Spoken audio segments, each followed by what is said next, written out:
Welcome back to FTBL Culture. It's your boy CultureCams. I'm back. I'm feeling good. It's 2023. So happy new year to you if I have not said it already, wherever you are in the world. You know it's the January transfer window. So that means Bowley's Blues are moving absolutely mad. If you've seen the news, you know what's been going on. João Felix, come over here please. Mudryk, going to Arsenal? Nah. He's coming to the blue side of London. Chelsea are moving crazy, but on the pitch, it's not going so well. It's time to take a good, deep look into what's going wrong with Chelsea and how to sort it out. We got to start off with the signings. We got to start off with the recruitment. Everyone's going to talk about the way Bowley's moving at the moment. He's spending so much money. He's bringing in all these players. He's moving bullish. He's bullying Arsenal. He's bullying this club. He's bullying that club. He's getting what he wants.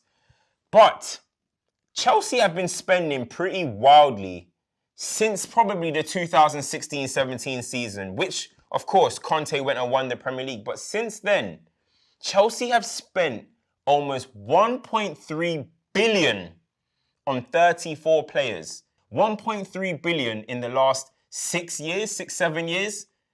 And they have not even competed for a Premier League title since then. It's been all Liverpool. It's been all Man City. But Chelsea have spent more. In the last 6 months, Chelsea have spent as much money as Liverpool have in the last 10 transfer windows, dating back to 2018. Just deep that for a second. Insane money, insane amount. Listen, I know I'm a United fan. People are going to watch this and say, how can you talk about money? It don't matter about me. It does not matter about me. This is not about Man United. This is all about Chelsea, and it's absolutely wild spending. You think about some of the names in amongst that. Morata, Drinkwater, Bakayoko, Havertz, Ziyech, Higuain. I completely forgot Higuain played for Chelsea. Thank you, production. And yes, some people are going to say, listen, Chelsea have won the Champions League in that period. Absolutely, that's correct.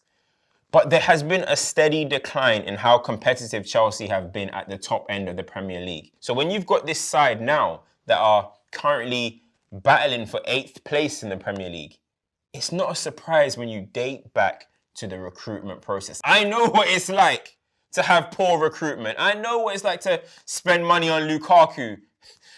Coincidentally, you guys, Chelsea did too. So we know what it's like to have busts like that and how it can steadily decline your football club. So that's one thing that Chelsea, in my opinion, need to get right. They need to get the recruitment right. And Todd Bowley is trying to work on that. He's brought in Wesley Fofana, Cucurella, Sterling, Badiashile, Koulibaly, Carney, Andre Santos, Aubameyang, Fofana, another Fofana, Felix, Zakaria, Nkunku, Mudryk. Chelsea are really moving mad. But he's trying to work on that. A lot of fans are saying at the moment, is it wild spending? What are we going to do? How is it going to be spent? Perfectly valid concerns. But as I mentioned, Chelsea need to get this window right. If they do not, we can see Chelsea go through either their greatest period ever with these signings, or we can slowly start to see Chelsea become an afterthought. They are hanging in the balance. It's a very interesting position to be in as a Chelsea fan and as a neutral watching on. Secondly, of course, I have to talk about Todd Bowley. Listen, is there method to the madness? I haven't heard an owner or a person in position of power spoken about so much since Roman Abramovich. Florentino Perez, of course, but Bowley really feels like he's fronting this new transfer scheme or this new transfer recruitment plan for Chelsea. I mean, yes, people are going to say it's wild, it's crazy, but let's just be 100% honest. We would all love our football club owner to move like how Todd Bowley's moving. We would.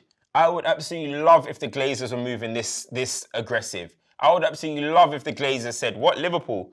You want that player? Okay, now he's coming to Old Trafford. I would love it. So I understand why there's some Chelsea fans that are absolutely celebrating taking players like Mudryk, taking players like Felix, who seem like they're on the grasp of Arsenal's hands. The questions are, is there a plan? Is that who they really want? Is that their first target? In fact, Does Potter even want these people? He's also tying down players to long-term contracts. I mean, this guy's dishing out 7-year deals. That's death row contracts. Man are getting same fixed wages for the next 7 years, most likely. That can either be great business, because we know inflation. 7 years from now, it's going to look completely different to what it looks like now. Average players are going to be on £200,000 a week, probably. However, you do have players that are tied down to a lot of money for quite a sustainable amount of time. You look at Mudryk, for example. The rumoured fee that he's going to be on, the rumoured wages are about 150k. The guy was earning 3k at Shakhtar. I saw the picture of him watching his own highlights. He was in Granny's crib. I saw the cats on the wall. I saw the old photos of him. He's still in the hood. But back to Todd Boehly. He's recruited his own manager. He's got his own DOF. Everything seems quite wild because it's happening so quickly. I've been waiting for a DOF since I was about 15 years old. Arsenal, they got Edu in. They're hating Edu at the moment. But it took such a while for Arsenal to even have someone who's responsible for transfers. Todd Boehly's come in and done that in 6 months. For me, Todd Boehly is probably doing a good job. He's doing what he needs to do. He's coming with that American assertiveness. I don't want you, you're fired, you're fired, you're fired, you're fired. The only thing I don't agree with, why did you have to go sack the medical staff, man? If it's not going to help Reece James, he's still injured. Other than that, the guy's come in, he's made his decisions. And I think Chelsea fans should be happy and they should be backing him. And listen, a lot of talk is happening from the rival fans. But as I mentioned, we would all absolutely love that. Now let's talk about Graham Potter. The guy is inexperienced at this level. That's just a fact. He used to be the manager of Swansea. He was the manager of Brighton. He did 2 good jobs there. However, you're going from probably the smallest team in the Premier League in Brighton to one of the biggest clubs in the world in Chelsea. There's such a massive jump. And with that jump, isn't just bringing your tactical nous, bringing your tactical quality. It's also about believing and understanding that you are the Chelsea manager. You look at the managers that Chelsea have had in the past. Jose Mourinho, Ancelotti, Conte. Guys that have won them the Premier League. You look at them in the media, they're dominating that room. They're powerful figures. They speak well. They demand authority. When I look at Graham Potter, I'm getting pretty much Ollie vibes. Somebody that it looks like he's not making the tough decisions. He's not ruling with an iron fist. And he's kind of looking like he won the lottery a little bit to be the manager. You know, when I'm seeing him speak in the presses, I'm seeing the way they're asking him questions as well, as if he's lucky to be there. How does it feel to be 4 months into the job? He should be shutting that talk down. Listen, I'm here for a reason. Because I did a great job at Brighton, because I have a great relationship with Todd Boehly, and we're going to lead this club to success. What you know about Chelsea is they always have player power. Whether the players are good or whether the players are bad. Potter needs to put his foot down and show people. You look at when Arteta came in, no matter if he was getting good or bad results. Guendouzi, you're annoying the hell out of me. You get the hell out of the club. Ozil, you're just hanging around. You're on wages. I need to free that. You're going to get banished pretty much. Aubameyang, you want to come late. You want to move around. You want to be the dressing room joker.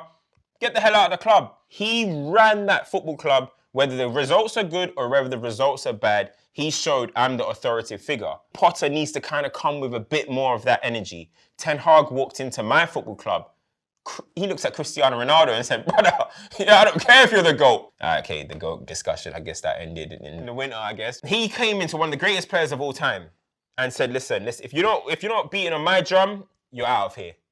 And look at that. He's now in Saudi collecting a check. Potter needs to come with a little bit more of an authoritative figure and show that he is worth being the Chelsea manager. The guy needs time. Chelsea have had a history of sacking managers for fun. I've got the stats here.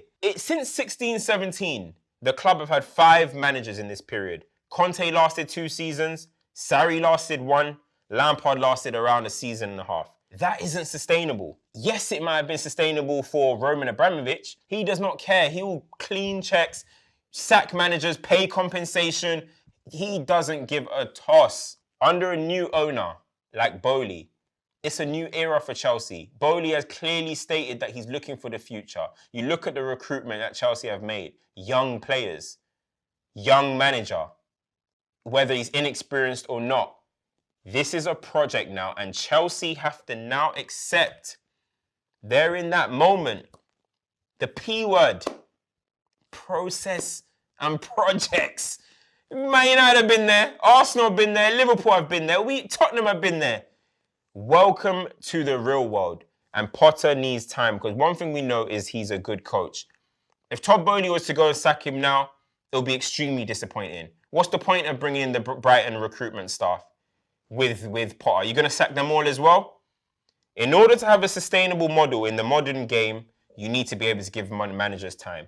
And it looks like Manchester United are going to do that at Ten Hag. Pep Guardiola has spoken about it as well. These managers need time. Even in my first season, I struggled. Even the great Pep Guardiola needed a season. So what's Graham Potter going to need? Listen, Chelsea is an unforgiving club. So Potter, you must rise. Because at a club like this, you either sink or swim. Lastly, in order for Chelsea to get back to where they need to be, and I know this as a Manchester United fan, people are probably watching this and saying, what do I know? Listen, I know a lot about hardship in the last 10 years. Let me tell you that. And I've seen so many things gone wrong. And I'm seeing similarities at Chelsea. But one thing is the fans need to stick together. I remember going through the whole Ollie out, Ollie in protests. Literally, it was like a cult. It was two sides of the club. If it was just on the internet, I would say, oh, well, that's not the match-going fans that are saying this. But I recently saw videos of Chelsea fans singing songs to Abramovich, singing songs about Tuchel. How is that going to help? How is that going to help Graham Potter? I saw them surrounding him when he was getting in his cab. Let the man go home. He just held an L. He wants to eat. He wants to go home. He wants to see his wife and kids. He don't want to see you ugly faces. You know what I mean? It's absolutely crazy. So the reality is the Chelsea fans need to stick together in this time. But also Chelsea fans need to wake up. This fairy tale that you've lived in the last 20 years is over. It's time to start being a patient fan. And I know that's annoying. As I said, I've said 3 P's in this show. Patience, project, process. Probably 3 most annoying words in football. But there's hardly any realer words. Chelsea fans are going to need to develop those 3 things. And it's just a fact of the matter. You can't have that issue where a manager comes, you get him out, you bully him out. Another manager comes, oh, he brings in 10 players, you bully that guy out. This is how you have a squad of mismatches. And I keep going back to Man United as an example. I remember having David Moyes players, I had LVG players, Jose Mourinho players, Oli players, all in one, trying to play different styles. Jose, Conte, Ancelotti, Lampard, Sarri, Tuchel, Potter. That's 7 managers I've named. All of them play different style of football. So you're going to need to be patient in order to get the club and in order to have an identity. Man United have an identity. Arsenal have an identity. City, Spurs even. Maybe they're throwing theirs away a little bit. Liverpool. But Chelsea have never really had an identity. It's just, who's the best manager out there? Okay, I'll take. But that's what Bowley's here for. That's what Potter's here for. Sit tight, man. Strap in. That was my old term, but I got Ten Hag now. I ain't got to strap in. I'm good. The seatbelt's off. It's not only that. We can't beat around the bush. When are the players going to take some accountability? Raheem Sterling. Bro, you're a Man City legend. You've won 4 Premier Leagues. What's going on with you at Chelsea? Havertz. Yes, you helped them win the Champions League, but you've been a poor signing. Pulisic. The LeBron James of soccer. Mendy. You were the goalkeeper of the year, the European goalkeeper of the year. You have fell off a cliff. These players need to take accountability, and I'm talking about accountability. Lukaku took none, and he's still on the Chelsea books. It's easy to play in Potter. It's easy to play in formations. These players need to stand up to the point where Chelsea fans now want Mason Mount out of the club. I would say they need to persist with him. We've been in a similar situation with Marcus Rashford, and now he's absolutely flying. He's a symbol of the club, whether they like it or not. He's a Cobham boy. He's an inspiration to the club. And he's won trophies with the club. But Mason Mount, you need to rise, man. You need to rise. You're looking to absolute shadow yourself. Whether you're playing right wing, whether you're playing left wing, whether you're playing centre mid. You don't look good out there. Accountability is needed because another manager cannot keep getting sacked by these same players. Some people here that I'm mentioning are going to probably be sold. Chelsea are going to have to make a lot of sales in the summer if they want to continue this type of spending. A lot of these guys are really playing for their future, and they're not going to probably they're definitely not upgrading their clubs, and they're probably not going to get more money. So if they have any pride about them, they should really be playing for their futures at the moment. But hey, who am I to say what they should do? Guys, that was another episode of FTBL Culture. It's your boy CultureCams. The first one back at 2023. This year is going to be even bigger and better. We're going to have guests, we're going to have interviews, we're going to have more debates. So make sure you turn on your notifications, like, subscribe, hit the follow button, follow me on the socials. Make sure you're following FTBL on all the socials to keep in touch with the content. As I said, big 2023. Shout out production, shout out everyone that's inside.